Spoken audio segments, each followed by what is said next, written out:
Today I'm going to show you how to speed up and slow down some video clips and how to prepare and set up properly to do so. I currently have two different clips that are filmed differently. So as you can see right now, we have one clip and it is filmed at 24 frame rates per second. And that's the guy doing around the fire dance. It's filmed in 4K and 264 Kodak, but it's filmed in 24 frames per second. The other video where the girls are dancing between the sticks are filmed in 60 frames per second, the same 264 Kodak and the same 4K resolution. These are going to react very differently when you try to speed them up or slow them down. And in DaVinci, you will see that it has features that can actually try to help you when you slow things down at a slower frame rate. We're going to discuss the frame rates and what you should plan for your project in a little bit later. So what we're going to do right now is we're going to work with this guy doing the fire dance. What we're going to do is we're going to actually speed this up even more. So what we're going to do is we're going to go over to our inspector. We're going to go down to speed change. You can change it here by adjusting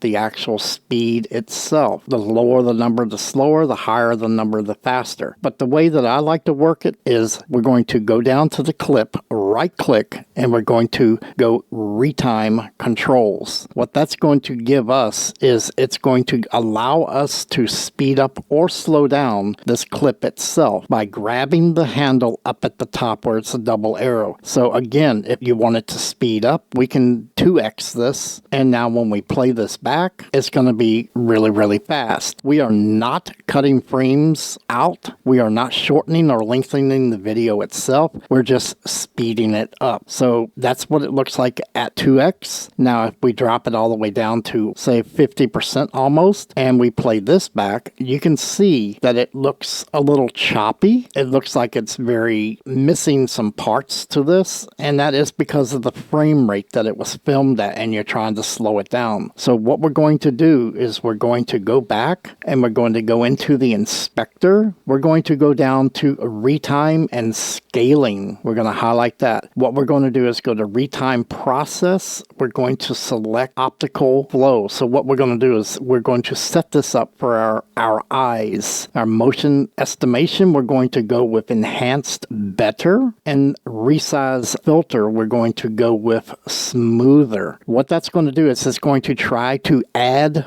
frames so that it right now will increase the number of frames between the actual video. So it makes it a little bit smoother. So as you can see, it looks a little better. It's still not the best, but it does look better because we're adding some frames automatically in between to make it fill in and make it smoother. Now we're going to go over to the one where the girls are dancing, and since this is filmed in a higher frame rate, we can actually do a little bit more with this. So we're going to ReTime control this, right click and go up to do this. We're going to actually increase the speed of this. We're going to grab the top of this and we're going to decrease the speed to about half. So now when we play this back, it still looks really good because the frame rate is very high. So you have a lot more frames to work with. Now if we were to want to decrease that, it looks good. Now if we go and we want to increase the speed to say 150%, you will also see that it looks very good.